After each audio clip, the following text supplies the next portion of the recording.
चो very welcome to the another video. और इस वीडियो के अंदर में हम लोग पीजीपीपी के सेक्शंस को आगे बढ़ाने वाले हैं। Hope you are liking this video और आप अपने इस लाइक्स को भी फॉलो कर रहे हैं। अच्छा जी सर, कौन कौन से सेक्शन अब तक हमारे पीजीपीपी के अंदर में पढ़ के हो गए, एक क्विक रिवीजन करते हैं और उसके बाद आगे बढ़ते हैं। अब हमने पीजीपीपी की सीरीज शुरू कर दी है, राइट। सबसे पहले हम लोगों ने 213 पढ़ा जो बिजनेस को डिफाइन करता है, फिर 236 पढ़ा जो प्रोफेशन को डिफाइन करता है, फिर 28 पढ़ा जो चार्जिंग सेक्शन के अंदर में कवर होता है। यहां से हम लोग गए 37 पढ़ने के लिए जो डिडक्शंस विच आर अलाउड की सीरीज को कंप्लीट करता है। फिर हमने देखा था 48 टू पेमेंट अगर रिलेटिव को किया जा रहा है और ये पेमेंट अगर एओ को लग रहा है कि एक्सेसिव है या अनरीजनेबल है तो वो क्या कर देगा, डिसअलाउ कर देगा। फिर हमने पढ़ा था 48 कैश पेमेंट अगर करंट ईयर में किया है एक्सीडिंग ₹10,000 तो वो डिसअलाउ हो जाएगा। फिर हम लोगों ने यहाँ पे किया 48(3)(a) अगर सब्सिक्वेंट ईयर में भी आप लोग क्या करते हैं सर, पेमेंट करते हैं अदरवाइज देन बाय अकाउंट पे, cheque, draft, other electronic mode, तो वो क्या कर देगा सर, डिसअलाउ कर देगा। फिर हमने पढ़ा था कॉन्ट्रैक्ट बना करके या किसी भी तरीके का अग्रीमेंट बना करके भी आप इस तरीके का कुछ करने की कोशिश करते हैं वो डिसअलाउ कर देगा। फिर हमने पढ़ा था रूल 6(a)(b)(a) जो other electronic mode of payment बताता है, और रूल 6(d)(d) जो एक्सेप्शन बताता है कि भैया कुछ केसेस में कैश पेमेंट करा भी है तो भी अलाउड एज डिडक्शन होगा। याद आ रहा है आप सभी को? यस। फिर हम लोगों ने 269 एसटी पढ़ा था और फिर 271 डीए पढ़ा था इसकी पेनल्टी से रिलेटेड। अब तक पीजीपीपी के अंदर में इतनी चीजें हो चुकी है। चलो, तो अब आगे बढ़ने का समय आ चुका है और अब आगे बढ़ के हम लोग क्या देख रहे हैं जरा देखते हैं, राइट। सबसे पहला सेक्शन आज हम लोग देखने जा रहे हैं 40A7। अब ये 40A7 क्या है, राइट। सबसे पहले 40A7 ग्रेचुटी से रिलेटेड बात करता है, स्पेसिफिकली प्रोविजन फॉर ग्रेचुटी से रिलेटेड बात करता है। अब देखिए ग्रेचुटी जो है, we all know gratuity act के हिसाब से वर्क करती है और ग्रेचुटी एक्ट मेनी ऑर्गेनाइजेशंस के लिए वेरी इंपॉर्टेंट है। तो ये जो ग्रेचुटी एक्ट है, ये जो ग्रेचुटी एक्ट है इसके तहत अगर आप कोई एक्चुअल ग्रेचुटी पेमेंट करते हैं तो सेक्शन 36 आपको क्या करता है, डिडक्शन देता है। तो एक्चुअल ग्रेचुटी पेड का डिडक्शन आपको सेक्शन 36 के अंदर में मिल जाता है, राइट। अगर ये अप्रूव्ड ग्रेचुटी है तो सो अप्रूव्ड ग्रेचुटी का पेमेंट भी चलता है, अप्रूव्ड ग्रेचुटी का प्रोविजन भी चलता है, राइट। तो कौन सा पार्ट अलाउड है जरा ध्यान से सुनिए, अप्रूव्ड ग्रेचुटी का पेमेंट, अप्रूव्ड ग्रेचुटी का प्रोविजन दोनों अलाउड है। अब यहां पे एक बात समझने लायक है, अगर आपने पेमेंट कर दिया उसका तो सेक्शन 36 के अंदर में डिडक्शन अलाउड हो जाएगा, सेक्शन 36 के अंदर में डिडक्शन अलाउड हो जाएगा। अप्रूव्ड ग्रेचुटी का अगर प्रोविजन है subject to section 43B, subject to section 43B, ये भी क्या होगा, अलाउड होगा। तो ध्यान से सुनिएगा, सबसे पहले ये देखना है आपको कि जो ग्रेचुटी का पेमेंट है ये अप्रूव्ड है या अनअप्रूव्ड है। अप्रूव्ड ग्रेचुटी का प्रोविजन भी चलेगा, अप्रूव्ड ग्रेचुटी का पेमेंट भी चलेगा, राइट। अप्रूव्ड ग्रेचुटी का पेमेंट अगर आपने एक्चुअली कर दिया तो वो सेक्शन 36 के तहत अलाउड है, और अगर आपने उसका प्रोविजन किया है तो वो प्रोविजन भी अलाउड है subject to section 43B, subject to section 43B वो भी अलाउड है। पर जो अलाउड नहीं है सेक्शन 40A7 डिसअलाउंस की लिस्ट देता है, जो अलाउड नहीं है वो है पेमेंट और provision of an unapproved gratuity. Unapproved gratuity का पेमेंट या अनअप्रूव्ड ग्रेचुटी का प्रोविजन दोनों भी अलाउ नहीं है। तो अगर ग्रेचुटी अनअप्रूव्ड है, अगर ग्रेचुटी क्या है, अनअप्रूव्ड है, तो ये डिसअलाउड है। डिसअलाउड है मतलब क्या करना पड़ेगा, एड बैक करना पड़ेगा नेट प्रॉफिट में if it is debited to profit and loss account, बराबर है कि नहीं। If it is debited to profit and loss account तो हमें क्या करना पड़ेगा, उसको एड बैक करना पड़ेगा नेट प्रॉफिट के अंदर में, राइट। तो 40A7। अच्छा, अब यहां पे हमने लिखा है सब्जेक्ट टू सेक्शन 43B। अब सेक्शन 43B क्या है, आप में से कई लोग इसको जानते होंगे, कई लोग नहीं भी जानते होंगे। जो लोग नहीं जानते होंगे प्लीज ध्यान से सुनना, सेक्शन 43B कहता है अगर आप कोई भी प्रोविजन कर रहे हैं, ये प्रोविजन को रिटर्न भरने की ड्यू डेट से पहले आपने एक्चुअली पे कर दिया तो डिडक्शन अलाउड है, रिटर्न भरने की ड्यू डेट के बाद पे किया तो जिस साल आप पे कर रहे हैं दैट इज सब्सिक्वेंट ईयर में उसका क्या मिलेगा, डिडक्शन मिलेगा। सो 40A7 कहता है पेमेंट और provision of an approved gratuity will be allowed, otherwise it will be an unapproved gratuity. Yes, 40A7। 40A7 से इंस्पायर्ड अनदर सेक्शन है 40A9। ये बात करता है अनरिकॉग्नाइज्ड प्रोविडेंट फंड की। यहां पे कौन सी चीज डिसअलाउ है, डिसअलाउड पोर्शन है अनरिकॉग्नाइज्ड प्रोविडेंट फंड। आप अगर कोई भी प्रकार का प्रोविजन बना रहे हैं या पेमेंट कर रहे हैं यूआरपीएफ को, किसको बेटा, यूआरपीएफ एफ को, अनरिकॉग्नाइज प्रोविडेंट फंड को, तो ये क्या हो जाएगा सर, डिसअलाउ हो जाएगा। डिसअलाउ होगा मतलब क्या करना पड़ेगा, हमें ऐड बैक करना पड़ेगा नेट प्रॉफिट के अंदर में। यानी अगर ये प्रॉफिट एंड लॉस अकाउंट को डेबिटेड है तो आपको क्या करना पड़ेगा, नेट प्रॉफिट के अंदर में ऐड बैक करना पड़ेगा। क्यों? क्योंकि ये अनरिकॉग्नाइज प्रोविडेंट फंड है। अनरिकॉग्नाइज प्रोविडेंट फंड को छोड़ करके किसी भी प्रकार का provident fund payment it will be allowed as deduction, it will be allowed as deduction. तो ये आरपीएफ हो, रिकॉग्नाइज प्रोविडेंट फंड, एसपीएफ हो, statutory provident fund, pension fund, public provident fund, superannuation fund, employer ने employ के behalf पे किसी भी तरीके का ये पेमेंट किया है, ये अलाउड है। इसका प्रोविजन भी अलाउड है, इसका पेमेंट भी अलाउड है। पेमेंट किस सेक्शन के अंदर में अलाउड है, बिल्कुल वही सेक्शन 36 के अंदर में इसको क्या किया गया है, अलाउ किया गया है। सर क्या प्रोविजन भी अलाउड है, yes, subject to section 43B, subject to section 43B। 43B क्या बोलता है, प्रोविजन बनाओ, रिटर्न भरने की ड्यू डेट से पहले अगर इस प्रोविजन को एक्चुअली पे कर दिया तो प्रीवियस ईयर में अलाउ हो जाएगा, नहीं तो in the year of payment क्या हो जाएगा, अलाउ हो जाएगा, नहीं तो in the year of payment क्या हो जाएगा, ये अलाउ हो जाएगा। Getting the point, read both the section,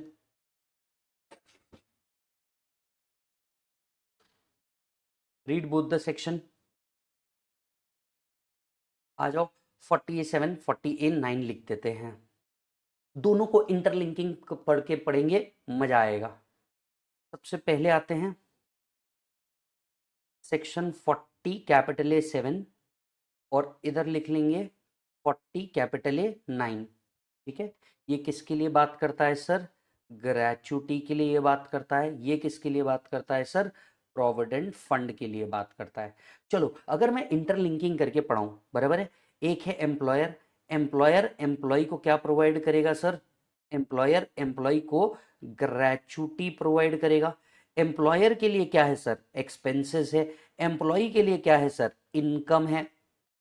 income है तो क्या एम्प्लॉय के हाथ में टैक्सेबल है, इनकम है, इसीलिए क्या होता है सर, इसके ऊपर टैक्स आता है under the head of salary. याद करके देखो, सैलरी में आप लोगों ने पढ़ा था कि भैया सैलरी जो पेमेंट हो रहा है, सैलरी जो पेमेंट हो रहा है उसके अंदर में ग्रेचुटी का एक एडजस्टमेंट करते थे हम लोग।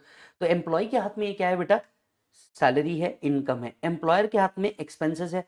अब सवाल उठा, क्या ये एक्सपेंसेस अलाउड है या डिसअलाउड है, ये जो एक्सपेंसेस है क्या ये अलाउड है या ये डिसअलाउड है। तो डिसअलाउड क्या है, अनअप्रूव्ड ग्रेचुटी। डिसअलाउड क्या है, unapproved gratuity. Provision, unapproved gratuities payment. तो ना उसका प्रोविजन अलाउड है ना उसका पेमेंट अलाउड है, याद रखिएगा। आते हैं क्या अलाउड है, पहला एक्चुअल पेमेंट जो है ये क्या कर रखा है सर, अलाउ करके रखा है। कौन से सेक्शन के हिसाब से अलाउड है, सेक्शन 36 के हिसाब से अलाउड है। 47 इस डिसअलाउड वाले पोर्शन की बात कर रहा है, पर मैं आपको पूरा इंटरलिंकिंग करके बता रहा हूं कि जो अप्रूव्ड ग्रेचुटी है वो भी अलाउ है। यहां पे थोड़ा सा चेंज कीजिए, actual payment of approved gratuity,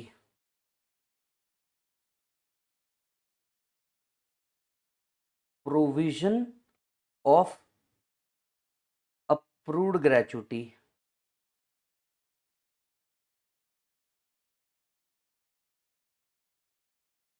subject to section 43B, इसे भी क्या किया गया है, अलाउ। लीजिए ये ग्रेचुटी का पूरा इंटरलिंकिंग चार्ट।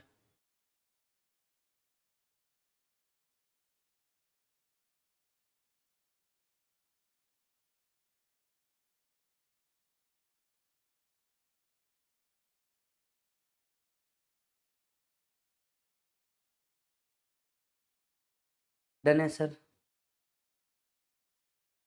अच्छा, अब मैं एक और सवाल आपसे पूछता हूं, आपको पता है फेवरेट टॉपिक है अपना टीडीएस का। एम्प्लॉयर एम्प्लॉय को जब ग्रेचुटी देता है क्या इसके ऊपर टीडीएस होता है क्या, क्योंकि देखो इंटरलिंकिंग करके पढ़ोगे तो मजा आएगा, नहीं तो मजा नहीं आएगा साहब। एम्प्लॉयर एम्प्लॉय को ग्रेचुटी देगा क्या टीडीएस होगा क्या, बिल्कुल टीडीएस होना है सर। टीडीएस होना है अंडर सेक्शन 192, सैलरी के साथ साथ ही इसका टीडीएस किया जाता है, क्योंकि एम्प्लॉय के हाथ में सैलरी माना जाता है तो इसका टीडीएस एंगल भी होता है। जब एम्प्लॉयर पे करता रहेगा तो टीडीएस करेगा अंडर सेक्शन 192। समझ में आ रहा है बेटा, यस। तो देखो क्या क्या जोड़ दिया हम लोगों ने, सैलरी जोड़ दिया, पीजीबीपी जोड़ दिया, टीडीएस जोड़ दिया, राइट। और पीजीबीपी के अंदर के मल्टीपल सेक्शन भी जोड़ दिए। तो सेक्शन 47 अनअप्रूव्ड ग्रेचुइटी की बात करता है, पर हमने अप्रूव्ड ग्रेचुइटी का ट्रीटमेंट भी यहीं पढ़ लिया, बराबर। आओ इधर आते हैं किसके ऊपर बेटा, प्रोविडेंट फंड के ऊपर। अगेन वही चीज बनाते हैं, एम्प्लॉयर एम्प्लॉई के बिहाफ पे प्रोविडेंट फंड देता है, एम्प्लॉय के हाथ में this is taxable as salary, ये सैलरी बोल के टैक्स होती है। इनके हाथ में क्या है सर, एक्सपेंसेस है, सैलरी बोल करके टैक्स होगी, तो will there be TDS, yes, under section 192 इसके अंदर में टीडीएस होना ही है। व्हाई, बिकॉज सैलरी बोल करके क्या किया जा रहा है, टैक्स किया जा रहा है। अगर एक्सपेंसेस है तो यहाँ पे दो पार्ट होंगे, कुछ एक्सपेंसेस अलाउड होंगे, कुछ एक्सपेंसेस डिसअलाउ होंगे। तो डिसअलाउड के अंदर में क्या है सर, यूआरपीएफ, इसका प्रोविजन भी डिसअलाउड है, इसका पेमेंट भी डिसअलाउड है। यस, क्या क्या डिसअलाउड है सर, इसका प्रोविजन भी डिसअलाउड है, इसका पेमेंट भी डिसअलाउड है।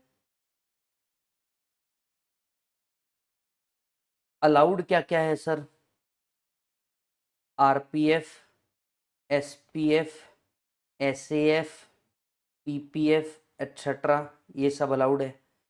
इसका क्या अलाउड है सर, एक्चुअल पेमेंट, कौन से सेक्शन में अलाउड है सर, सेक्शन 36। क्या इनके प्रोविजन भी अलाउड है, सब्जेक्ट टू सेक्शन 43B, ये भी क्या है सर, अलाउड है। मजा तब आता है यार, कंटेंट पढ़ो और दो तीन टॉपिक को मिक्स कर दो, तब आपको समझेगा साला लॉजिकली पढ़ना किसको बोलते हैं। सेम चीज है, फटाक से बनाओ।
Is that done?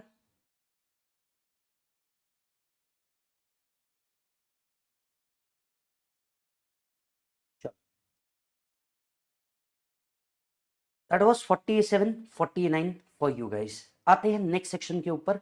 Next section है अपना section 30, section 31। Section 30 and section 31 किस बारे में बात करते हैं सर, क्या कहते हैं ये दोनों सेक्शन, चलिए जरा ध्यान से देखते हैं। देखिए ये दोनों भी सेक्शन अलाउ वाले सेक्शन है। अगर आप देखेंगे हम लोग आगे पीछे कर रहे हैं सेक्शन को, हम लोग लाइन से नहीं पढ़ रहे, बहुत लॉजिकल रीजन है इसके, आपको आगे चल के समझ में आएगा, रुकिएगा जरा। अब आते हैं सेक्शन 30 सेक्शन 31 के ऊपर। सेक्शन 30 क्या बोलता है, expenses related to building, expenses related to building. जबकि सेक्शन 31 क्या बोलता है, expenses related to plant and machinery and furniture, बराबर है। अब सोच करके देखिए, एओ जब असेसमेंट करता होगा वो क्या देखता होगा, प्रॉफिट एंड लॉस अकाउंट में आपने रेंट डाल रखा है, आपने रिपेयर्स डाल रखे हैं, आपने म्युनिसिपल टैक्सेस डाल रखे हैं, yes, rent, repairs, municipal taxes, ये सब आपने डाल रखा होगा। तो अब वो सबसे पहले क्या करता है, एनालाइज करता है असेसमेंट के दौरान कि ये जो रेंट है ये किसको पेड है।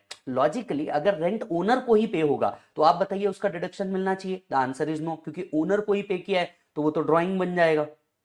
अगर ओनर को ही पे किया है तो वो क्या बन जाएगा, ड्राइंग बन जाएगा, तो उसका डिडक्शन तो नहीं मिलना चाहिए। यानी असेसमेंट करते वक्त एओ ये देखता है कि रेंट पे किया है तो किसको किया है, और अगर रेंट पे किया है तो साथ साथ में असेसमेंट में ये भी देखता है कि क्या उसके ऊपर टीडीएस के प्रोविजन थे, और क्या वो टीडीएस के प्रोविजन कंप्लाई किए गए हैं या नहीं किए गए। आप सभी जानते हैं रेंट के ऊपर जो टीडीएस है वो किसके अंदर में आता है सर, 194I के अंदर में आता है। तो वो ये देखता है साल भर का रेंट किसको पे किया है, and if the rent is paid and all other things are complied, allowed as deduction.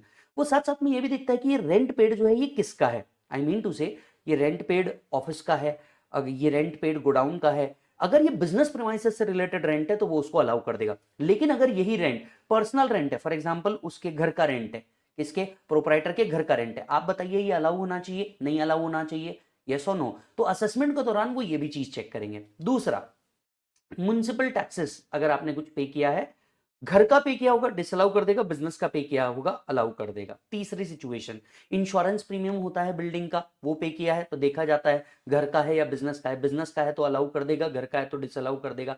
And last आता है repairs, the most important part.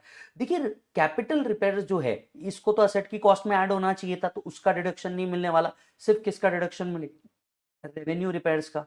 सिर्फ किसका डिडक्शन मिलेगा, रेवेन्यू रिपेयर्स का डिडक्शन मिलेगा। तो सेक्शन 30 बोलता है rent rates taxes of premises, rent of premises paid to other. आप वर्ड देखिए कितना प्यारा लिखा है, अदर, बिकॉज अगर रेंट टू सेल्फ दिया गया तो उसका डिडक्शन नहीं मिलना चाहिए, एओ देगा भी नहीं। दूसरा, insurance premium paid, municipal taxes, land revenue paid, current repairs is allowed as deduction. Capital repairs के ऊपर क्या मिलना चाहिए, डेप्रिसिएशन मिलना चाहिए, तो कैपिटल रिपेयर्स का कोई डिडक्शन आपको मिलने वाला नहीं है, कैपिटल रिपेयर्स का कोई डिडक्शन आपको मिलने वाला नहीं है। यस, तो क्या क्या अलाउड है, rent, repairs, taxes, insurance allowed है with respect to building which is used for the purpose of business, which is used for the purpose of business. Clear है मालिक? अच्छा, आते हैं किसके ऊपर, सेक्शन 31 के ऊपर। सेक्शन 31 बात करता है expenses on plant and machinery furniture, expenses on plant and machinery and furniture. अब सर ध्यान से सुनना, plant and machinery and furniture business में यूज होता है। सबसे पहले रेंट अगर आपने उसका पे किया है तो अलाउ। फॉर एग्जांपल आपने लिखा है let's say you know transportation charges, अब टेक्निकली ये रेंट है प्लांट एंड मशीनरी को किराए लेने का। तो अगेन जो एओ है वो चेक करता है कि आपने किसको पे किया है, कितना पे किया है, कैश में पे किया है क्या, तो 35,000 तक के गुड ट्रांसपोर्ट एजेंसी को जो कैश है वो अलाउ है, यस और नो। गुड ट्रांसपोर्ट एजेंसी को 35,000 तक के कैश पेमेंट अलाउड है। आपने अगर प्लांट एंड मशीनरी का कोई इंश्योरेंस प्रीमियम पे किया है, जैसे प्लांट एंड मशीनरी फर्नीचर जो होता है इसको इंश्योर करके रखा जाता है, तो इसका प्रीमियम अलाउ है। कैपिटल रिपेयर्स को छोड़ करके जो भी करंट रिपेयर्स आप प्लांट एंड मशीनरी के लिए कर रहे हो, that will be allowed as deduction, that will be allowed as deduction. तो बिजनेस के लिए किया गया बिल्डिंग के ऊपर कोई खर्चा, बिजनेस के लिए किया गया बिल्डिंग के ऊपर कोई खर्चा, या बिजनेस के लिए किया गया प्लांट एंड मशीनरी के ऊपर खर्चा, अलाउड एज डिडक्शन है। यस मालिक, चेक करो नहीं सर, चलो आकर के इसको लिखेंगे।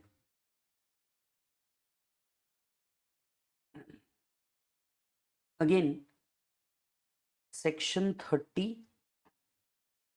Section 31, understand this, this is expenses on building, this is expenses on plant and machinery oblique furniture, बराबर है। किसी भी प्रकार का आपने रेंट दिया, टैक्सेस दिया, इंश्योरेंस दिया, या फिर रेवेन्यू रिपेयर्स, ये सब क्या है सर, अलाउड है। Capital repairs sir not allowed है। यहां पे रेंट, इंश्योरेंस, रेवेन्यू रिपेयर्स, इसको एओ क्या करेगा, अलाउ करेगा। यही कैपिटल रिपेयर्स को वो क्या करेगा सर, डिसअलाउ कर देगा। यही कैपिटल रिपेयर्स को वो क्या करेगा सर, डिसअलाउ कर देगा।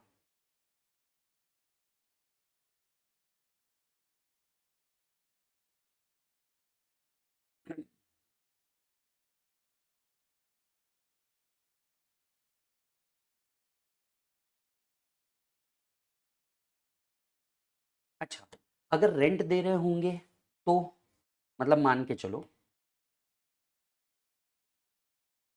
कि कोई भी ऑर्गेनाइजेशन किसी भी व्यक्ति को रेंट दे रही होगी तो इसका टीडीएस एंगल क्या होगा, 194 आई हो सकता है।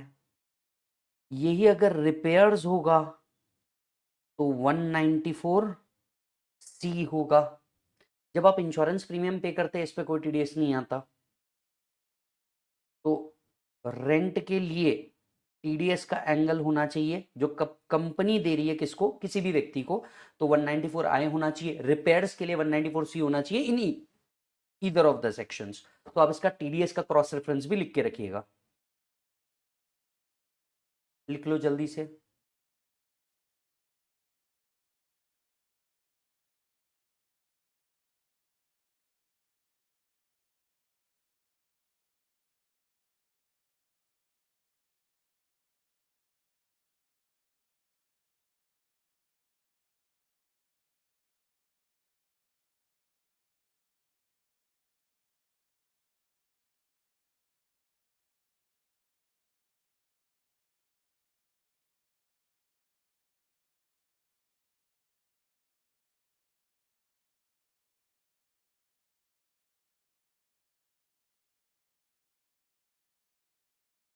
डन।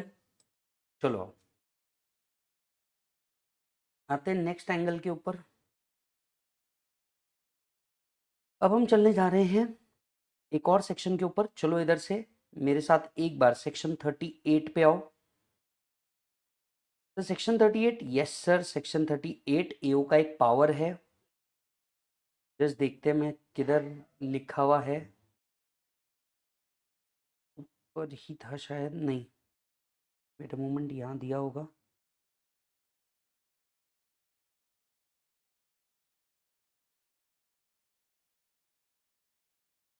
पेज नंबर 3 पे वो मेंशन्ड है, यस। सेक्शन 38 के ऊपर आ जाते हैं। अब देखिए असेसमेंट करने के दौरान क्या होता होगा। असेसमेंट करने के दौरान एओ सर्टेन एक्सपेंसेस पे आता होगा, उसमें से कुछ ऐसे एक्सपेंसेस होंगे जो बिजनेस पर्पस के लिए भी होंगे, और सर्टेन एक्सपेंसेस ऐसे होंगे जो पर्सनल पर्पस के लिए ही होंगे। इमेजिन कीजिए एक उसने ऐसा प्रेमाइसेस लिया जहां पे नीचे उसकी दुकान एंड गोडाउन है और ऊपर उसका घर है। अब अगर देखेंगे जो रेंट पे हो रहा होगा उसमें से बिजनेस प्रेमाइसेस का जो रेंट है इंक्लूडिंग द गोडाउन, वो तो सेक्शन 30 के तहत अलाउ होना चाहिए। लेकिन जो पर्सनल पे कर रहे हैं वो तो 37 के तहत डिसअलाउ होना चाहिए, बिकॉज 37 में किसी भी तरीके के पर्सनल एक्सपेंसेस का कोई डिडक्शन मिलने वाला नहीं है। तो ऐसे केसेस के अंदर में सेक्शन 38 अप्लाई करता है। कौन अप्लाई करता है? एओ अप्लाई करता है। अगर एओ को लगता है कोई भी ऐसा एक्सपेंसेस है जो पार्टली बिजनेस पर्पस के लिए और पार्टली पर्सनल पर्पस के लिए है, तो वो क्या करेगा सर? डिसअलाउ कर देगा। वो क्या करेगा सर? डिसअलाउ कर देगा। क्या डिसअलाउ करेगा सर? कितना डिसअलाउ करेगा सर? वो जितना पर्सनल पर्पस का होगा वो डिसअलाउ कर देगा, और बिजनेस पर्पस वाला वो क्या कर देगा? अलाउ कर देगा। चेक करिएगा sir. AO during the assessment shall decide the amount of personal and business expenses and only business expenses shall be allowed। यानी पर्सनल एक्सपेंसेस को वो क्या कर देगा? डिसअलाउ कर देगा। यस, आ जाओ यहीं पे तुरंत लिखो section 38 partly business partly personal expenses. Business expenses को एओ क्या करेगा? अलाउ। पर्सनल एक्सपेंसेस को क्या कर देगा? वो disallow. As determined by AO. This was section 38। Check करो।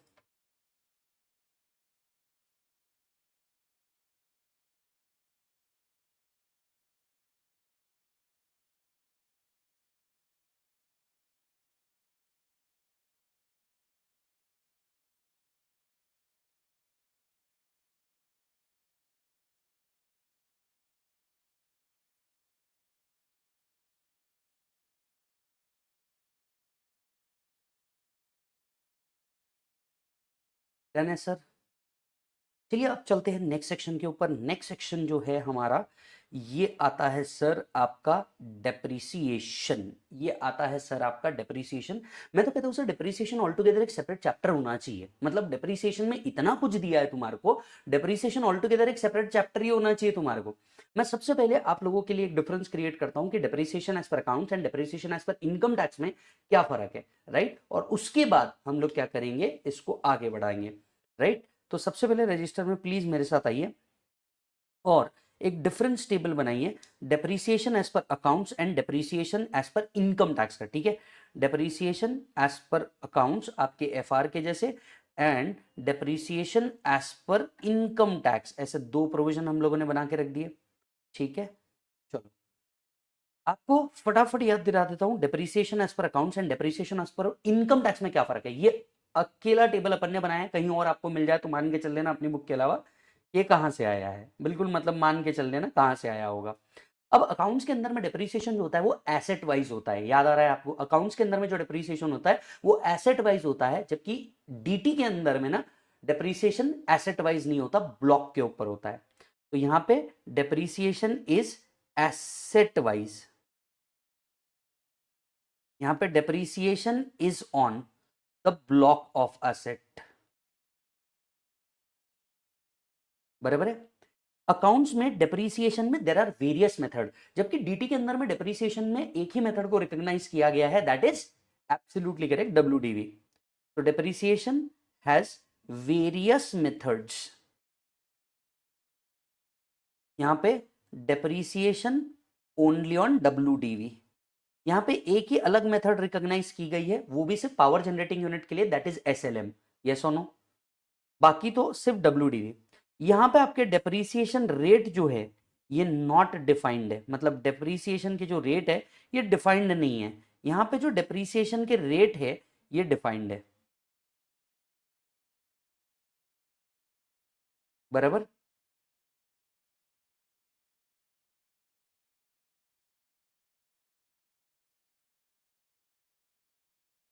अच्छा जी, sir further depreciation on revaluation, depreciation on revaluation is also considered. So depreciation on revaluation is also considered, बराबर है। लेकिन इनकम टैक्स में रिवैल्यूएशन कंसिडर ही नहीं होता,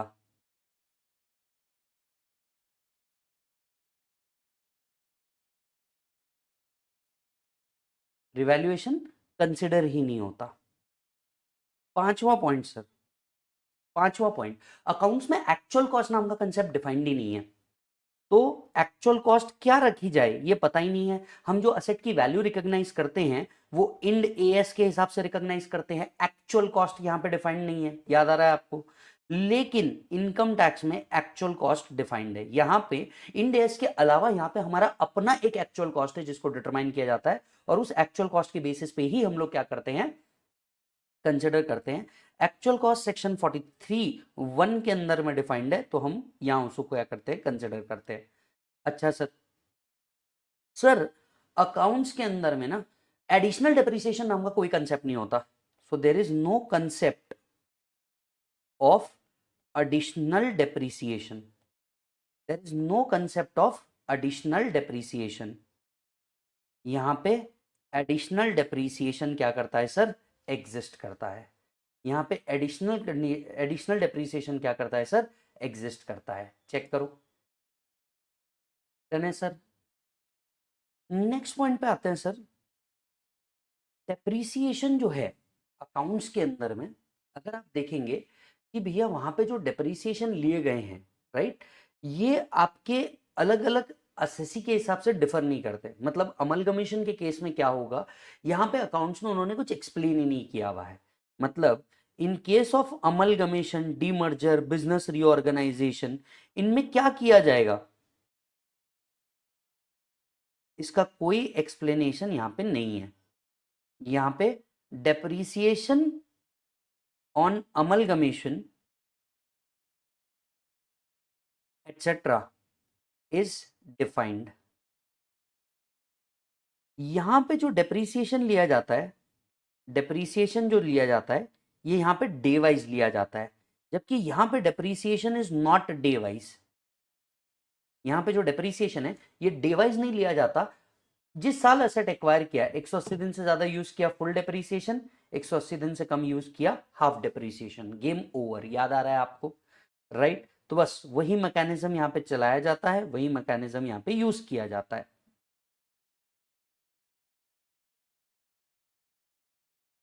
is that done? चलिए, अगर हम बात करें अकाउंट्स की, तो depreciation is available only to owner,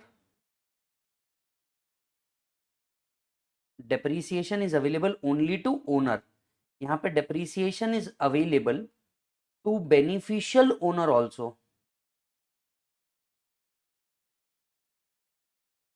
depreciation जो है ये बेनिफिशियल ओनर को भी मिलता है, पर इसीलिए अमलगमेशन डीमर्जर के जो केसेस होते हैं वो यहां पे कंसिडर होते हैं।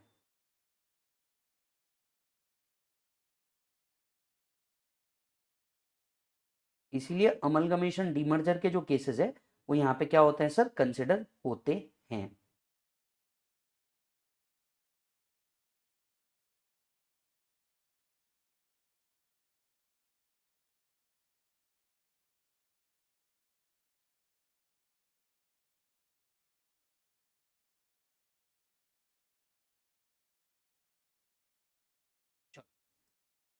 ये था depreciation as per accounts and depreciation as per income tax. अब बढ़ते हैं आगे। सेक्शन 32 मेजरली कवर करता है डेप्रिसिएशन की पूरी सीरीज को, और ये सीरीज बड़ी मजेदार सीरीज है सर, समझने लायक सीरीज है, राइट। तो सबसे पहले आते हैं सेक्शन 32 के ऊपर, डेप्रिसिएशन। देखिए डेप्रिसिएशन की बेसिक कंडीशन है, पहला असेसी ओनर होना चाहिए और इसमें बेनिफिशियल ओनर भी क्या होगा, इंक्लूड किया जाएगा। लीज के केस में डेप्रिसिएशन हमेशा लेसर को मिलेगा, हायर परचेज के केस में हायर परचेसर को मिलेगा। बिल्कुल सिंपल बात है। तो असेसी कौन होना चाहिए सर, असेसी ओनर होना चाहिए। In case of lease depreciation is always allowed to lessor. In case of hire purchaser will claim the depreciation. Asset जो है ये पुट टू यूज होना चाहिए, एसेट जो है ये पुट टू यूज होना चाहिए। हालांकि कई एसेट पे डेप्रिसिएशन रेडी टू यूज के बेसिस पे भी मिलता है। फॉर एग्जांपल आपने सोफा ला करके अपने ऑफिस के अंदर में रख दिया, अब उस पर एक्चुअल बैठ करके देखोगे तभी डेप्रिसिएशन क्लेम करोगे क्या, ऐसा नहीं है। तो put to use include ready to use, कुछ एसेट रेडी टू यूज होते हैं जिनके ऊपर आप डेप्रिसिएशन क्लेम कर सकते हो। इन द ईयर ऑफ एक्विजिशन, जिस साल आपने एसेट एक्वायर किया, ये सेकंड प्रोविजो है टू सेक्शन 32 जो कहता है इन द ईयर ऑफ एक्विजिशन अगर एसेट एक 180 डेज से ज्यादा यूज हुआ फुल डेप्रिसिएशन, 180 डेज से कम यूज हुआ हाफ डेप्रिसिएशन। सिंपल है, right. So used for more than 180 days full depreciation, used for less than 180 days half depreciation। हालांकि ये वाला जो लॉ है ये only in the year of acquisition ही एप्लीकेबल है। अगले साल से even if the asset is not used for 1 day you will claim full depreciation. अगले साल से even if the asset is not used for 1 day आप फुल डेप्रिसिएशन क्लेम कर सकते हैं। As put to use include ready to use, put to use include ready to use. Is that done? Asset must be use for the purpose of business and profession. देखिए depreciation तभी मिलता है जब asset को आप business या profession के लिए यूज करते हैं। अगर आप पर्सनल पर्पस के लिए यूज करते हैं तो आपको उसके ऊपर डेप्रिसिएशन नहीं मिलता एंड अकॉर्डिंगली आप उसके ऊपर डेप्रिसिएशन क्लेम नहीं कर पाते। Depreciation must be allowed on the block of asset at the prescribe rate. जो डेप्रिसिएशन मिलेगा ये ब्लॉक ऑफ एसेट्स के ऊपर मिलेगा एट प्रिस्क्राइब रेट। अब हम लोग एक एक डिटेल्स पे जाते हैं, एक एक डिटेल्स पे जाते हैं पूरे डेप्रिसिएशन की सीरीज को समझने के लिए, अंडरस्टैंड कीजिएगा। सबसे पहले हमें यहाँ पे सेक्शन 2 सबसेक्शन 11 पढ़ना होगा। सेक्शन 2 सबसेक्शन 11 पढ़ना होगा। ये ब्लॉक क्या होता है, ये ब्लॉक क्या होता है, ब्लॉक ऑफ असेट्स। देखिए इनकम टैक्स में लॉजिकली कौन कौन से ब्लॉक है, एक जो टेंजिबल एसेट से रिलेटेड है, दूसरा जो इनटेंजिबल एसेट से रिलेटेड है।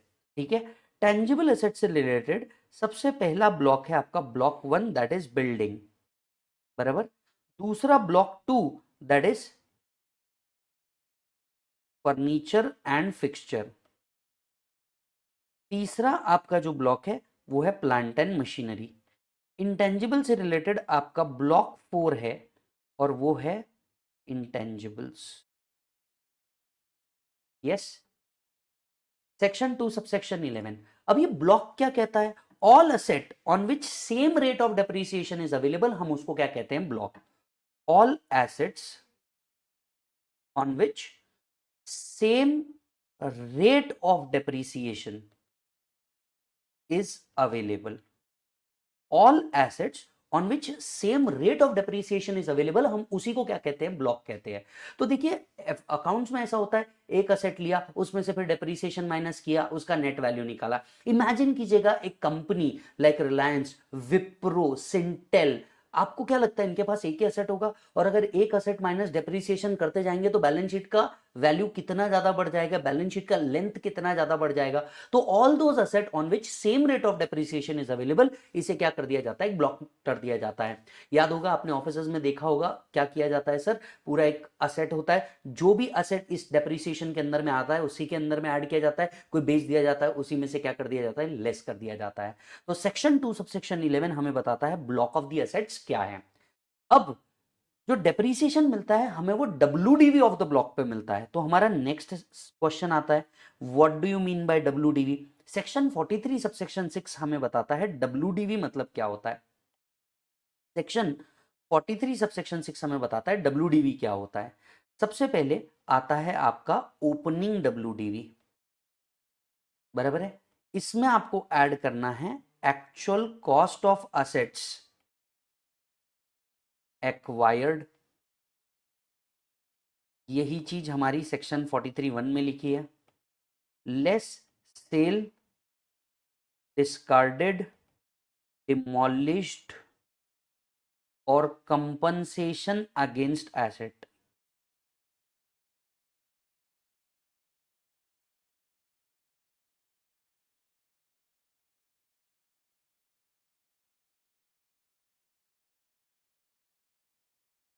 ये बनता है सर आपका डब्ल्यूडीवी,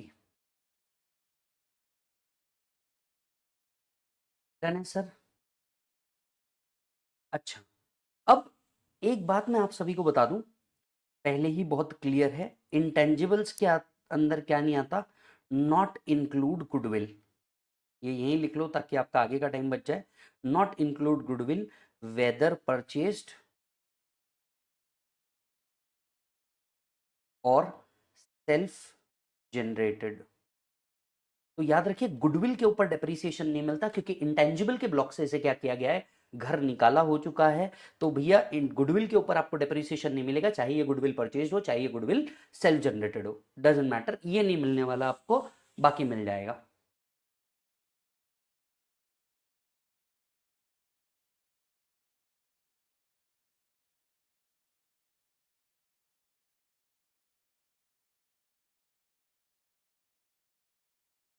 डन,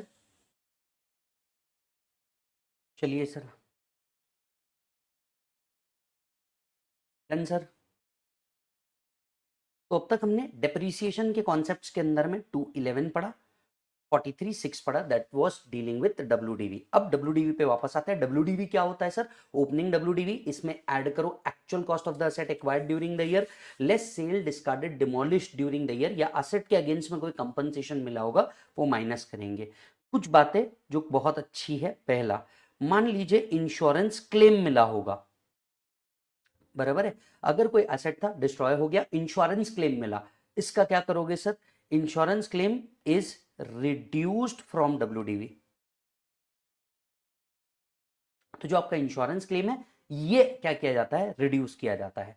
अब आता हूं एक और सवाल पूछता हूं, इमेजिन कीजिए a particular asset acquired by me 2 years ago at 5 lakh rupees, now this asset is been selled in the current year for 50,000 rupees. मैंने एक्वायर कितने में किया था, 5 लाख, मैं बेच कितने में रहा हूं, 50,000। मैं डब्ल्यूडीवी में से कितना माइनस करूं, actual sale price, actual purchase price, जो उसका डब्ल्यूडीवी वैल्यू होगा वो क्या माइनस करूं। It has been held in actual sale price is reduced from WDV, CIT versus cable Corporation case. तो जितना भी एक्चुअल सेल प्राइस होगा आप वो माइनस करेंगे डब्ल्यूडीवी में से, ना कि उसका डब्ल्यूडीवी प्राइस या तो उसका एक्चुअल जितने में आपने बाय किया था वो प्राइस, ये सब माइनस नहीं करना है, राइट। तो insurance claim reduce, insurance claim इसमें से आप माइनस करते हैं, इसीलिए हमने कंपनसेशन अगेंस्ट। अच्छा, आपको एक और चीज याद होगा, subsidy received is also reduced, subsidy received against asset also reduced. तो जो सब्सिडी मिलती है वो भी क्या किया जाता है सर, रिड्यूस किया जाता है।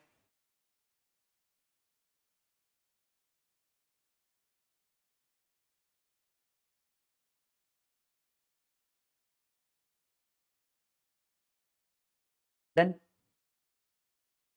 चलिए वापस आते हैं सर इस पॉइंट के ऊपर। असेट असेसी कौन होना चाहिए था? ओनर होना चाहिए था। असेट पुट टू यूज होना चाहिए, जिस साल एक्वायर किया उस साल अगर 180 दिन से ज्यादा यूज किया फुल डेप्रीसिएशन, 180 दिन से कम यूज किया हाफ डेप्रीसिएशन। याद आ रहा है आपको?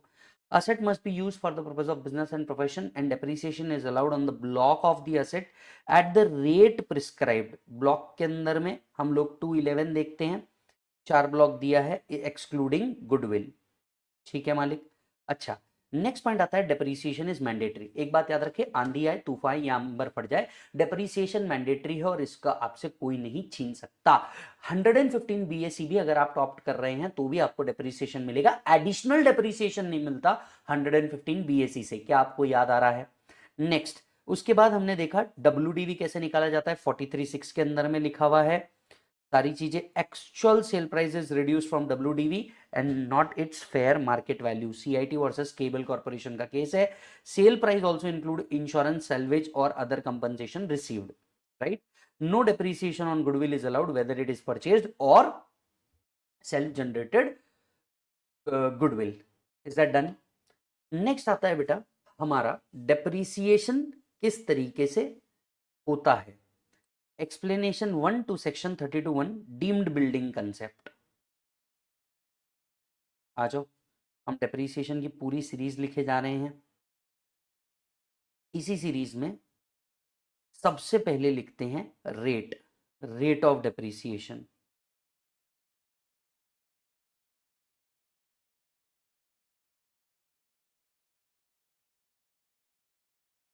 Rate of depreciation straight away refer notes. नीचे आएंगे नेक्स्ट पेज पे तो बाकायदा आपको एक रेट ऑफ डेप्रीसिएशन का क्या दिया है, पूरा का पूरा चार्ट दिया है। ये चार्ट हमें क्या करना है, याद रखना है from the exam point of view. ये चार्ट हमें क्या करना है, याद रखना है from the exam point of view. क्या है जरा समझिएगा। मेजर 4 ब्लॉक है जिसमें से पहला ब्लॉक क्या था आपका, बिल्डिंग। बिल्डिंग के लिए जनरल रेट याद रखना। अब देखो बिल्डिंग में यहाँ पे 3 चीजें दी हुई है, आपको जनरल रेट याद रखना है 10%। तो अगर ये रेसिडेंशियल बिल्डिंग होगी other than hotel building, boarding. Sir residential building पे डेप्रिसिएशन कैसे मिलेगा? आपने तो कहा था रेसिडेंशियल बिल्डिंग पे मिल ही नहीं सकता। बिल्कुल बराबर है, पर्सनल रेसिडेंशियल बिल्डिंग पे नहीं मिलता। एम्प्लॉय क्वार्टर जो कंपनी ने बना के दिया उस पे तो मिलेगा। तो अगर कोई पर्सनल बिल्डिंग है यहाँ पे दैट इज एम्प्लॉय क्वार्टर, उसके ऊपर 5% डेप्रिसिएशन मिलता है। नॉन रेसिडेंशियल बिल्डिंग है for example godown, factory including hotel and boarding 10%। तो ये है वो चीज जो आपको याद रखना है, राइट। बिल्डिंग के ऊपर कितना बेटा, 10%। टेम्पररी कंस्ट्रक्शन अगर किया होगा तो देखिए कई कंपनीज के अंदर में टेम्पररी कंस्ट्रक्शन होते हैं। फॉर एग्जांपल टिन के कंस्ट्रक्शन किए जाते हैं ताकि उसमें वेयरहाउस जैसा सामान क्या किया जा सके, रखा जा सके। तो ऐसे केस में कितना परसेंट किया जाता है बेटा, 40%। नेक्स्ट आता है बेटा फर्नीचर इंक्लूडिंग इलेक्ट्रिकल फिटिंग्स, ये भी याद रखना है दैट इज 10%। तो नेक्स्ट ब्लॉक था आपका फर्नीचर एंड इलेक्ट्रिकल फिटिंग, इसके ऊपर कितना बेटा 10% किया जाता है। थर्ड है प्लांट एंड मशीनरी। अब देखो प्लांट एंड मशीनरी जो है ये सेक्शन 43(3) के अंदर में डिफाइंड है। सेक्शन 43(3) प्लांट एंड मशीनरी को क्या करता है, डिफाइन करता है। रुकना, शायद लिखा भी होगा या नहीं भी लिखा होगा तो डेफिनेशन इतनी इंपॉर्टेंट नहीं है तो आप उसको छोड़ भी सकते हो। ठीक है, यहाँ लिखा है क्या, नहीं नहीं नहीं, यहाँ पे भी नहीं, यहाँ पे भी नहीं, यहाँ पे। ठीक है चलो छोड़ दो उसको, काम की भी नहीं है। प्लांट एंड मशीनरी के अंदर में क्या नहीं आता मैं आपको वो बता देता हूँ। Plant and machinery does not include, right, 43(3) plant and machinery does not include building, furniture, e-buses and livestock। तो सेक्शन 43 सबसेक्शन 3, सेक्शन 43 सबसेक्शन 3 एक इंक्लूसिव डेफिनेशन देता है जो कहता है प्लांट एंड मशीनरी में क्या आएगा ये तो उन्होंने डिफाइन नहीं किया, ये बहुत अच्छे से डिफाइन कर दिया कि प्लांट एंड मशीनरी में क्या नहीं आएगा। तो building is not a plant and machinery, furniture fixture is not a plant and machinery, tea bushes are not plant and machinery, livestock are not plant and machinery. इसके अलावा जब भी कुछ समझ नहीं आए तो हमारे ऑफिस में भी यही बताया जाता है कि भैया आप एक काम करो, इसको प्लांट एंड मशीनरी में कैटेगराइज कर दो। In general plant and machinery का डिप्रिसिएशन का जो रेट है ये क्या है बेटा, 15%। प्लांट एंड मशीनरी का इन जनरल डिप्रिसिएशन रेट क्या है बेटा, 15%। यस और नो। अब नेक्स्ट आता है computer including computer software. Computer software या books which is owned by professional whether annual publication or not, कितना परसेंट बेटा, 40%। तो कंप्यूटर एंड बुक्स पे भी क्या किया गया है, 40% लाया गया है। अच्छे और समझदारी वाली बात यह है कि सर बुक्स को भी प्लांट एंड मशीनरी में क्लासिफाई किया गया है। यस, बुक्स को भी प्लांट एंड मशीनरी में क्लासिफाई किया गया है। आपके मन में सवाल उठेगा, सर बुक्स कैसे प्लांट एंड मशीनरी हो सकता है? सर जिनका लाइब्रेरी बिजनेस है उनके लिए तो बुक्स प्लांट एंड मशीनरी हुआ ना, यस और नो, उनके लिए तो बुक्स प्लांट एंड मशीनरी हुआ। Energy saving devices, annual publication of books, life saving equipment, windmill, pollution control equipment, सबके ऊपर कितना बेटा, 40%। इंटेंजिबल्स, नेक्स्ट पॉइंट जो आपको याद रखना है, इंटेंजिबल्स के ऊपर कितना बेटा, 25%। तो इंटेंजिबल्स में क्या नहीं आता, गुडविल, तो गुडविल को छोड़ के बाकी सारे इंटेंजिबल्स के ऊपर कितना परसेंट बेटा, 25% आपको देना होगा। कंप्यूटर एक्सेसरीज के ऊपर भी कितना आता है बेटा, 40% आता है as per CIT versus BSES Yamuna Power Limited, right. Computer accessories में क्या क्या आ गया सर, आपका माउस आ गया, आपका कीबोर्ड आ गया, आपका डिस्प्ले आ गया, ये सब आपके काय के अंदर में आ गए सर, कंप्यूटर एक्सेसरीज। प्रिंटर आ गया, इनके ऊपर भी कितना मिलेगा, 40%। ये केस जो सबसे ज्यादा एग्जाम में पूछा गया है पास्ट एग्जाम में, ईपेबैक्स मशीन, राइट। अब ये ईपेबैक्स मशीन क्या होता है, मल्टीपल कॉल लाइन जो होता है ना, आप जैसे कहीं पे भी कॉल करते हो, कॉल करने के बाद वो बोलते हैं 1 मिनट रुकिए सर मैं आपको ट्रांसफर करूंगी, फिर वो एक बटन दबाती है और आपके बाद आपको म्यूजिक आता है, टा ना ना ना ना ना ना ना ना। हाँ, तो वो ईपेबैक्स मशीन होती है जहां पे एक कॉमन कॉल आता है और बाद में इसे कहीं और फॉरवर्ड किया जाता है। तो ईपेबैक्स मशीन क्या कंप्यूटर है क्या, ये सवाल उठा था। फेडरल बैंक लिमिटेड केस के अंदर में ये हेल्ड हुआ that EPABX machine is not a computer और इसीलिए उस पर जनरल रेट लगाया जाएगा 15%। ये केस याद रखिएगा क्योंकि मल्टीपल क्वेश्चंस के अंदर में इसे पूछा गया है पास्ट एग्जाम के अंदर में। तो EPABX machine is not a computer और इसी के लिए उसके ऊपर डेप्रिसिएशन रेट कितना रहेगा, 15%। यस, एक बार बस क्विक गो थ्रू कर लो डेप्रिसिएशन रेट पे।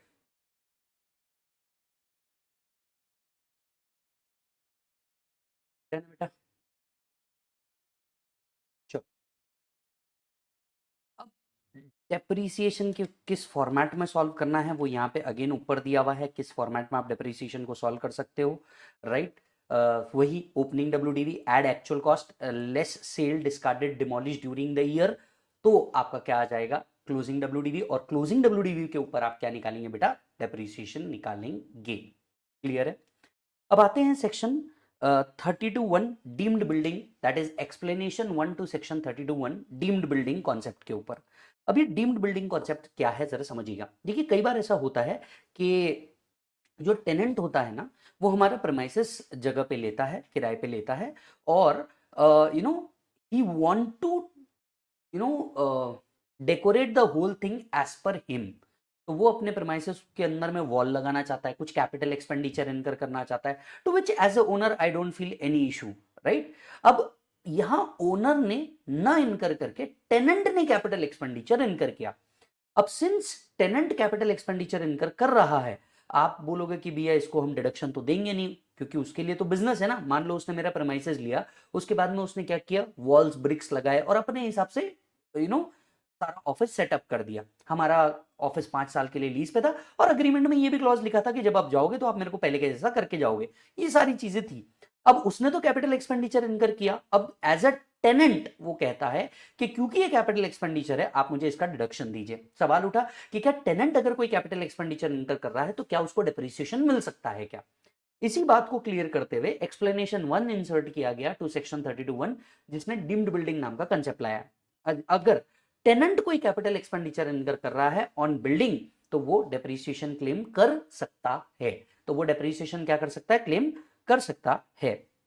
So if the tenant incurred capital expenditure on building, he can claim depreciation on such capital expenditure as a deemed owner of that particular building, as a deemed owner of that particular building. Getting it or not? चलिए जी sir.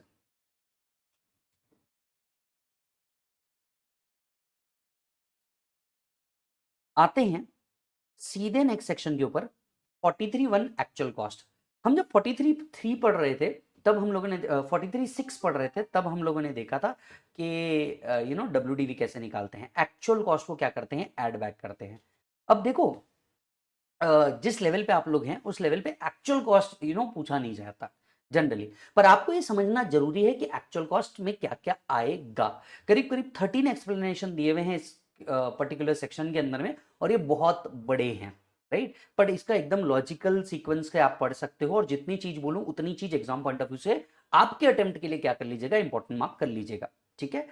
सबसे पहले आता है actual cost. Actual cost का मतलब क्या होता है, हम कितनी वैल्यू रिकॉग्नाइज करें for the purpose of income tax जिसके ऊपर डेप्रिसिएशन क्लेम किया जा सकता है। तो एक्चुअल कॉस्ट का मतलब क्या होता है, हम कितनी वैल्यू रिकॉग्नाइज करें in the block of the asset so that depreciation can be claim. बराबर है कि नहीं।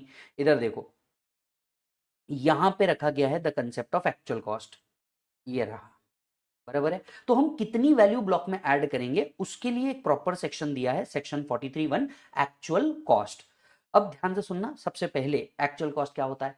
हो सकता है असेट आपने क्या किया हो, परचेज किया हो। अगर असेट आपने क्या किया है बेटा, परचेज किया है, तो परचेज प्राइस प्लस जितनी अदर कॉस्ट इनकर करी गई होगी to bring the asset to put to use, put to use में लाने तक की जितनी भी कॉस्ट है उसको आप क्या करेंगे, ऐड बैक करेंगे।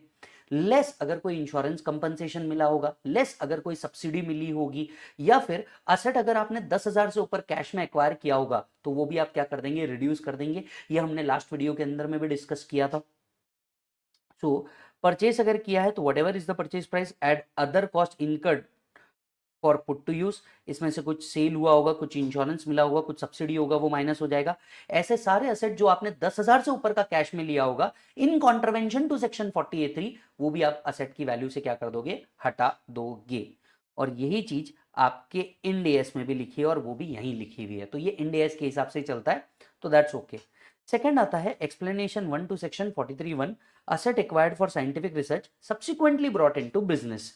अब जरा समझिएगा क्या होता है। यहाँ पे ना टैक्स प्लानिंग होती थी। सर किस तरीके की टैक्स प्लानिंग होती थी बेटा, टैक्स प्लानिंग इस तरीके की होती थी कि लोग सबसे पहले असेट को एक्वायर करते थे। When you acquire asset for scientific research section 35 gives you 100% deduction. तो सेक्शन 35 के हिसाब से आपने डिडक्शन क्लेम कर लिया, बराबर है। सेक्शन 35 के हिसाब से आपने डिडक्शन क्लेम कर लिया। अब क्या होता था, वहां पे आपने डिडक्शन क्लेम किया साइंटिफिक रिसर्च के लिए, ये असेट को उठा के बाद में नॉर्मल बिजनेस के लिए लेके आ जाते थे। ये असेट को उठा के बाद में किसके लिए लेके आ जाते थे, नॉर्मल बिजनेस के लिए। और नॉर्मल बिजनेस में लाने के बाद उस पर डिप्रिसिएशन क्लेम करते थे। सेक्शन 35 में जब आपको 100% डिडक्शन मिल जाता था तो उस पर डिप्रिसिएशन नहीं होता था। अब आपने इसे नॉर्मल बिजनेस में लेके आया, आप बोल रहे हो मैं बिजनेस यूज कर रहा हूं तो मैं इस पे डिप्रिसिएशन क्लेम करूंगा। अब यहां पे वो लोग क्या करते थे, डिप्रिसिएशन क्लेम कर लेते थे। मतलब आपको नहीं लगता डबल डिडक्शन, पहले सेक्शन 35 में होल कॉस्ट का डिडक्शन ले लिया और बाद में इसे नॉर्मल बिजनेस में शिफ्ट करके आप बोलोगे कि मैं इस पे क्या क्लेम करूंगा, डिप्रिसिएशन क्लेम करूंगा। सेंसिबल है या कंप्लीटली इलॉजिकल है, इलॉजिकल। टैक्स की चोरी हो रही थी तब जाके इसके एक्चुअल कॉस्ट का डेफिनेशन को चेंज किया। एक्चुअल कॉस्ट का डेफिनेशन क्या है, जितने में आपने एक्वायर किया उसमें से जितना डिडक्शन आपने 35 में ले लिया उसको माइनस कर देंगे, बचा हुआ कुछ है तो उस पर डिप्रिसिएशन लो, बचेगा ही नहीं, उसकी वैल्यू क्या हो जाएगी, जीरो। तो actual cost less deduction under section 35। तो ये टैक्स प्लानिंग को कर्ब अप करने के लिए किया गया था। Next, stock in trade converted into capital asset. अब इस पॉइंट को जरा समझना। वी ऑल नो जब भी stock in trade capital asset में कन्वर्ट होता है पीजीबीपी अराइज होता है, सेक्शन 28 पीजीबीपी अराइज होता है। अब यहां पे सुनिएगा, जब तक ये स्टॉक इन ट्रेड था इस पे डिप्रिसिएशन आप लेते ही नहीं थे। अब आप ये कैपिटल एसेट में कन्वर्ट हो गया, अब आप बोलोगे मैं इस पे डिप्रिसिएशन क्लेम करूंगा। वैल्यू क्या रखेंगे डिप्रिसिएशन पर्पस के लिए, याद करके देखिए हमने टैक्स किस बेसिस पे किया था, फेयर मार्केट वैल्यू के बेसिस पे टैक्स किया था। वही फेयर मार्केट वैल्यू अब क्या मान ली जाएगी, कॉस्ट। तो fair market value as on the date of transfer ही आपकी क्या मान ली जाएगी, कॉस्ट मान ली जाएगी। नेक्स्ट, डन बेटा। Next, asset acquired by way of gift will और इनहेरिटेंस। अगर असेट गिफ्ट विल या इनहेरिटेंस में एक्वायर किया गया है तो क्या करेंगे। अगर असेट गिफ्ट विल या इनहेरिटेंस में एक्वायर किया गया है तो प्रीवियस ओनर के कॉस्ट को क्या मानते थे लोग, पहले कॉस्ट मानते थे। मतलब प्रीवियस ओनर भी इस पे डिप्रिसिएशन क्लेम कर लेता था और असेसी फिर डिप्रिसिएशन क्लेम करता था। इस टैक्स प्लानिंग को कर्ब अप करने के लिए उन्होंने कहा what ever is the WDV of previous owner, यही हमारे लिए कॉस्ट रहेगी। याद करके देखो, कैपिटल गेन में भी तो हमने यही किया था, cost will cost to previous owner या WDV टू प्रीवियस ओनर, अगर एसेट डेप्रिसिएबल एसेट है तो वही बात यहाँ पे की है। असेट अगर डेप्रिसिएबल एसेट है तो WDV in the hands of previous owner को क्या किया गया है, कंसिडर किया गया है। स्टार मार्क करें इसको भी। अब राइट, एक्सप्लेनेशन 3 टू सेक्शन 43(1), ये एओ का असेसमेंट के अंदर का एक पावर है, जरा समझिएगा। एओ को अब कई बार लोग टैक्स प्लानिंग कैसे करते हैं, जैसे मैं बताता हूं। मान लीजिए मेरे को कोई एसी एक्वायर करना है और मेरा वन ऑफ द दोस्त एसी में डील करता है। मैंने दोस्त को फोन लगाया, राजू को। मैंने बोला, राजू भाई बता, एक काम बता, एसी कितने का है ये पर्टिकुलर एसी? वो कहता है सर यार 40,000 रुपए का है। राइट, मैंने बोला मेरे को कितना पड़ेगा? वो बोले अरे भाई तेरे लिए तो क्या है, जो कॉस्ट में आ रहा है 33 में तेरे को दे दूंगा। अब मैं राजू को बोलता हूँ कि भाई तू सिर्फ एक काम कर, तू मेरे को एक्चुअल कॉस्ट का ही बिल बना के दे, 40,000 का ही तू मेरे को क्या बना के दे, बिल बना के दे। 40,000 का ही तू मेरे को बिल बना के दे, मैं तेरे को 40,000 ट्रांसफर करूंगा, बराबर है। बदले में तू मेरे को क्या करेगा, बचे हुए जितना अमाउंट है 7,000 तू मेरे को कैश दे देना, विषय खत्म। जो पैसा बचेगा उससे अपन दोनों मिलके पार्टी करेंगे। मतलब सस्ती चीज को जानबूझ के महंगा खरीदा जाता था। एओ के पास ये पावर ही नहीं था कि अगर वो ये असर्टन कर लेता है कि कोई सस्ती चीज को जानबूझ करके महंगा खरीदा गया है तो आप क्या करो, उसको एड बैक करो, ऐसा कोई पावर था ही नहीं। या उसकी वैल्यू डिटरमाइन करो, ऐसा कोई पावर था ही नहीं। यहां पे एक्सप्लेनेशन 3 ऐड किया गया और पावर लाया गया। कहा गया कि मान लीजिए कि अगर कोई एओ है जो ये प्रूव कर देता है कि भैया कोई चीज जानबूझ करके महंगी खरीदी गई है, in order to claim a higher depreciation, AO उसकी एक्चुअल कॉस्ट निकालेगा और वही एक्चुअल कॉस्ट कंसिडर की जाएगी। Asset acquired at a higher price from other person using the asset for his business or profession with a view to claim depreciation on enhanced cost. Actual cost in this case shall be determined by AO. अब ऐसे case में AO को एक power मिला है कि उसका actual cost कौन डिटरमाइन करेगा, AO डिटरमाइन करेगा और वही एक्चुअल कॉस्ट को क्या किया जाएगा, कंसिडर किया जाएगा। नेक्स्ट आता है एक और टैक्स प्लानिंग का गेम। देखिए क्या होता था, असेसी सबसे पहले डेप्रिसिएशन पूरा का पूरा असेट पे क्लेम कर देता था, बाद में वो इस असेट को बेच देता था और इसी असेट को वापस वो रीएक्वायर कर लेता था। इसी असेट को वो क्या करता था, हायर प्राइस पे रीएक्वायर कर लेता था। मतलब एक टाइम पे जो असेट आपने रखा हुआ है, ये असेट आप क्या करते थे, डेप्रिसिएशन क्लेम करके लोअर रेट पे बेच देते थे। जब आपने लोअर रेट पे बेचा, रीएक्वायर करते थे again at a higher price और उसी असेट पे फिर डेप्रिसिएशन क्लेम करते थे। मतलब एक ही असेट पे 2 बार डेप्रिसिएशन क्लेम होता था। कई सालों बाद इनकम टैक्स डिपार्टमेंट को ये समझ में आ गया कि ये लोग तो हमें बेवकूफ बना रहे हैं। इनकम टैक्स डिपार्टमेंट ने एक्सप्लेनेशन 4 इंसर्ट किया और कहा कि अगर कोई एसेट आपको बिलोंग करता था, आपने सेल कर दिया, रीएक्वायर किया, तो प्राइस क्या रखी जाएगी, प्राइस रखी जाएगी original WDV at the time of transfer, right, या फिर जितने में आपने एक्वायर किया whichever is less. Original WDV जब आपने ट्रांसफर किया था तब, या फिर reacquisition price whichever is lower. तो WDV at the time of original transfer or price for reacquiring the asset whichever is less, price for reacquiring the asset whichever is less। Clear है, check कर लो। Done है sir. आइए next point पे चलते हैं। asset acquired from another person who has claimed depreciation and is leased back। अब आपने क्या किया जरा समझिए। जब ये रूट बंद किया कि आप बेचो और रीएक्वायर कर लो, तो उन लोगों ने दूसरा तरीका निकाला। विजय सेल करेगा to his friend and then lease back.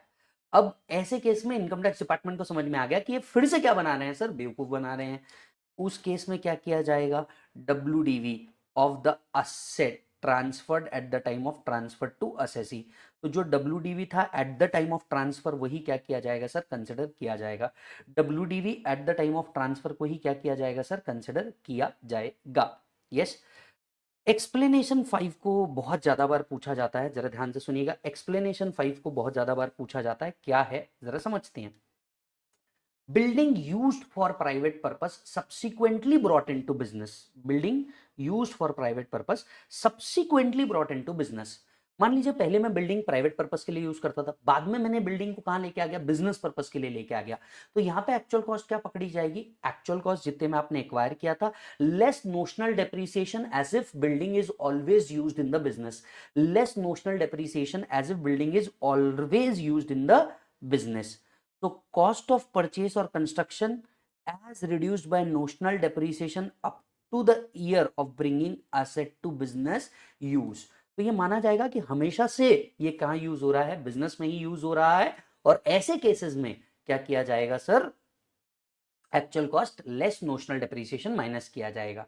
लेकिन एक बात जो बहुत अच्छे से समझने लायक है वो ये है कि ये लॉ सिर्फ बिल्डिंग के ऊपर है।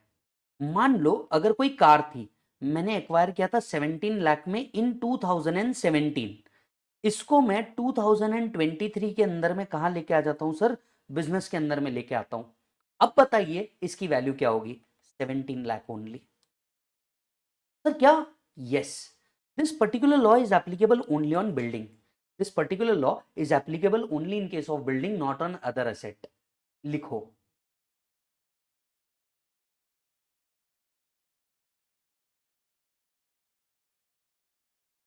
डन है सर। आते हैं नेक्स्ट पॉइंट के ऊपर, transferred by holding company to subsidiary company और subsidiary company to holding company, WDV of previous owner, WDV of previous owner, transfer in a scheme of amalgamation, amalgamation अगर होता है तो क्या, अमलगमेशन या demerger, again WDV to transferor वही adopt किया जाएगा। Transfer under a demerger, again WDV to previous owner, again WDV to previous owner ही क्या किया जाएगा, कंसिडर किया जाएगा। Yes, next, asset acquired out of borrowed fund, star mark कीजिए। मान लीजिए कोई असेट है जो आपने एक्वायर किया है बोरोड फंड से, किससे एक्वायर किया है मालिक, आपने बोरोड फंड से एक्वायर किया है, तो up till the date asset is put to use तब तक का इंटरेस्ट कैपिटलाइज करना चाहिए, up till the date asset is put to use तब तक का इंटरेस्ट क्या करना चाहिए, कैपिटलाइज करना चाहिए, और उसके बाद का इंटरेस्ट रेवेन्यू इंटरेस्ट है। तो interest relating to the period after the date it is put to use shall never form part of actual cost, after the date it is put to use shall never form part of actual cost। Check करो, done sir.